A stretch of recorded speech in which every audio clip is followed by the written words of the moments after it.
ஆனா பதவி இப்போ சுப்ரீம் கோர்ட்ல இந்த தண்டனை நிறுத்தி வச்சுட்டாங்க. அவர் இந்த தேர்தலை போட்டியிடுவது அதெல்லாம் ஒன்றும் முடியாது, 6 வருஷத்துக்கு முடியாதுதான். அதெல்லாம் சார் இந்த தண்டனை 3 வருஷம் கொடுத்தது காரணமே 2 வருஷத்துக்கு மேல கொடுத்தாங்கன்னா கண்டிப்பா அவங்க வந்து திரும்ப தேர்தலுக்கு வர்றதுக்கு இன்னொரு 5 வருஷம் வெயிட் பண்ணிருக்கணும். 5-2-7 வருஷம் வெயிட் பண்ணணும்.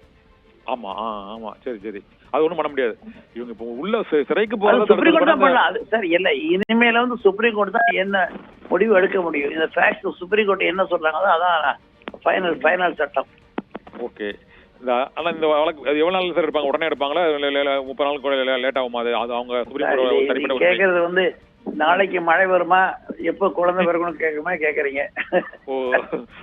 அது வந்து இது என்ன அவ்வளவு இம்பார்ட்டன்ட் கேட்பாங்கல்ல. இது ஒண்ணு எல்லா கேஸும் பெண்டிங்கா இருக்கும்போது இதுக்கு முடியாத அவசரம். இவர்ல தனிப்பட்ட மனிதரா, ஏற்கனவே குற்றம் முடிந்தவர் தானே. இவருக்கு முதல்ல நிறைய பேர் கேஸ் பெண்டிங்கா இருக்க. ஆமா, அதனால சொல்ல முடியாது. அதாவது எதுக்காக முக்கியத்துவம் கொடுக்கும், எதுக்காக அவசரப்படணுங்கிறது சுப்ரீம் கோர்ட் தான் டிசைட் பண்ணணும்.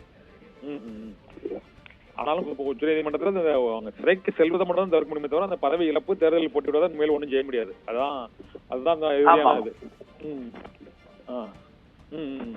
நன்றி சார்.